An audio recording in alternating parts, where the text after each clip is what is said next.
समाजी बुराइयां और उनका सद्देबाब या समाजी बुराइयां और उनका हल। डियर स्टूडेंट्स, ये मजमून है जो मैट्रिक और इंटर के लिए बहुत ज़रूरी है। इसके अलावा किसी भी किस्म का उर्दू का इम्तिहान हो तो उसमें ये मजमून लिखा जा सकता है। इस मजमून में इस लफ्ज़ से लेकर आखिर तक एक लफ्ज़ की इसकी पहचान, समाज क्या है और बुराइयां क्या होती हैं, इनको कैसे हल किया जा सकता है, ये सारी चीज़ें इसमें लिखी हुई हैं। इसको जब आप देखेंगे तो आपको पता चलेगा कि ऐसा मवाद है जो आपको शायद कहीं से ना मिले, लेकिन इसको ढूंढ ढांड के एक जगह से ऐसा मवाद जो नहीं मिल सकता वो सारा कुछ इस मजमून में आपको मिलेगा, जो आपको 10 या 8 या 10 जगहों पे ढूंढना पड़ेगा। ये 8 सफ़ों का मजमून है। इसी को अगर आप याद कर लेते हैं तो आपके पूरे के पूरे नंबर आने के चांसेस होते हैं। आपको पता होगा कि अब जो है बोर्ड वालों ने ये कह दिया है कि अगर सही लिखा हो, हर चीज़ हर हवाले से दुरुस्त हो, हवाले दिए गए हों, तो आप इसको पूरे के पूरे नंबर दे सकते हैं। तो उस सिलसिले में ये दूसरा सफ़ा आप देख सकते हैं, ये कैसा है। आपको पता है कि मजमून आते हैं बोर्ड में, जो 3 मजमून आते हैं, उन 3 मजमून में जो सबसे बेस्ट मजमून होगा वो आपने करना होगा, जो आपको सबसे अच्छा आता है। लेकिन वो 3 मजमून जो पेपर बनाने वाला वो चुनता कैसे है, उस हवाले से आप देखिएगा, फिर आपको पता चलेगा कि ये मजमून कितना अहम है बोर्ड में आने के लिए।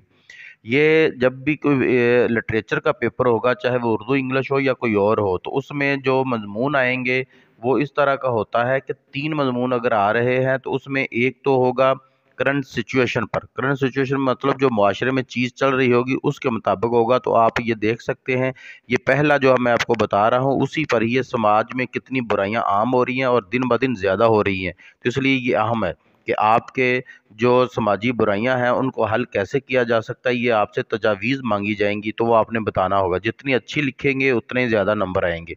तो इस सिलसिले में ये बहुत अहम मजमून है, इसलिए इसको देख लें। और दूसरे नंबर पर जो मजमून आता है वो जो देखा जाता है, वो देखा जाता है कि एक जो शख्सियत हो, या मेरे पसंदीदा शायर है जैसे मेरी पसंदीदा शख्सियत है, ये इस तरह का कोई आम मजमून दिया जाता है।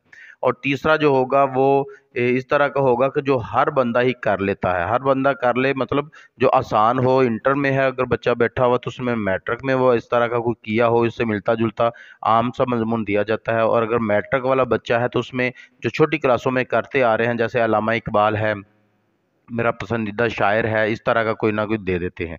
तो इस तरह 3 होते हैं। और सबसे जो बेसिक चीज़ इसमें देखी जाती है वो करंट सिचुएशन। करंट सिचुएशन में हमारे यहाँ ये समाज की जो बुराइयां हैं वो पहले से ही रही हैं, तो इसलिए ये मजमून जो है वो बहुत इंपॉर्टेंट है। तो इसको आप देखें, सारी चीज़ें इसमें आप लिखी हुई हैं। इसके जो हवाले हैं वो भी देखिएगा। ये सफ़ा नंबर 4 आप देखें तो इसमें जितनी भी बुराइयां हैं, जैसे आज ये रिश्वततानी है तो उसका शुरू हो चुका है। कुछ बुराइयां गिनवाई गई हैं, और जब आपने गिनेंगे तो गिनने के बाद इनको हल कैसे किया जा सकता है वो इसमें लिखा हुआ है। इसके मतलब अगर आपको कोई चीज़ समझ ना आए तो आप कमेंट करके पूछ भी सकते हैं। तो वीडियो पूरी देखें ताकि आपको आने वाला जो भी आपका पेपर है उसमें आपको ये सारी जो अच्छी चीज़ मिल सके और आप इसमें आराम से नंबर पूरे हासिल कर सकें। और दूसरी बात है कि ये जो प्रेजेंटेशन है इसको गौर से देख लें। ये प्रेजेंटेशन ही आपकी पेपर में होनी चाहिए। अब प्रेजेंटेशन के वैसे तो कोई नंबर नहीं होते, लेकिन जब चेक करने वाला देखता है कि पेपर बहुत खूबसूरत लिखा हुआ है तो उसके नंबर ऑटोमेटिकली उसके हाथ से लग जाते हैं। अगर 5 लगने हैं तो 6 लग जाते हैं, 6 लगा रहा है तो 7 8 भी लग सकते हैं। यानी कि प्रेजेंटेशन का फ़र्क पड़ता है। बोर्ड नहीं कहता है कि इसके नंबर हो, लेकिन बोर्ड की तरफ तो ये है कि अगर हैंड राइटिंग समझ आ रही है, बच्चे ने क्या लिखा है, तो आप नंबर दे सकते हैं। लेकिन प्रेजेंटेशन अगर नहीं होगी तो फिर नंबर बिल्कुल नहीं आते। प्रेजेंटेशन का होना बहुत ज़रूरी है। तो इसलिए में आप देख सकते हैं कि ये सफ़ा जो शुरू हुआ है इसमें और पीछे वालों में और आगे जो सफ़े आएंगे, प्रेजेंटेशन देखिए। प्रेजेंटेशन क्या है कि जब भी पैराग्राफ शुरू किया गया तो उससे थोड़ी सी जगह छोड़ के शुरू किया गया। आप देखें या गिबत और चुगलखोरी लिखा हुआ है तो इससे पहले लाइन थोड़ी सी छोड़ी हुई है। ये पैराग्राफ बनाना होता है। और उसके बाद अगर जब हवाला आता है, जैसे ये आप देख सकते हैं कि हवाला आप नीचे आता है, तो मैं आपको दिखाता हूँ। ये देखें, ये हवाला है। ये हवाला जब लिखा गया है तो हाशिए से थोड़ी सी जगह छोड़ के, और जहाँ पे लिखा हुआ है दोनों मिसरे मुकम्मल हो रहे हैं तो वो बराबर हैं, तो उससे सामने से जगह छोड़िए। यानी कि सफ़े के दरमियान में हवाला लिखा हुआ है, दाएं और बाएं दोनों जानब जगह छोड़ी हुई है।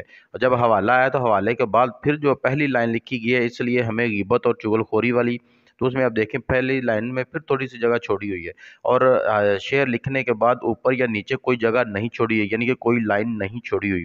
लाइन ना छोड़ने की वजह से जब आप पेपर देखेंगे, सारा अपना पूरा सफ़ा देखेंगे, तो आपको ही ऑटोमेटिकली वैसा हो जाएगा, खूबसूरत लगेगा। ये ऑटोमेटिकली होता जाता है जैसे जैसे आप हवाला देते हैं। तो इसलिए आप ये भी हवाला देखें कि जब अरबी लिखी हुई है तो नीचे उसकी जो तर्जमा किया है तो वो भी आप देखें। पेंसिल जो मार्कर यूज़ की गई है उसको दूसरे मार्कर से उसका लिख दिया गया है। अगर इसको पेन से भी लिख दिया जाए तो हर्ज कोई नहीं होता, लेकिन आप दूसरे मार्कर से भी इसको दे सकते हैं। इससे भी आपकी जो है प्रेजेंटेशन में फ़र्क आता रहता है। तो अब आप ये देखें, हवाला आ रहा है, अगर मुफलसी इंसान को कुफर की हालत में ले जाती है, या बायसे रुसवाई आलम में वली मुफलसी है, मुफलसी है, मुफलसी से मुफलसी है। ये देखें, दोनों ऊपर और नीचे कोई लाइन नहीं छोड़ी गई, और दोनों साइडों पे दाएं और बाएं जगह भी छोड़ी गई है। तो इस तरह आप इसको देख सकते हैं। तो अगर फिर भी कोई समझ ना आए तो आप ज़रूर देखिएगा, कमेंट आप दिएगा, हम उसका जवाब देंगे। दूसरा ये कि इसको पेंसिल रख के अच्छी तरह समझा के दूसरी जो वीडियोस हैं चैनल पे प्रेजेंटेशन की, वहाँ भी आप देख सकते हैं।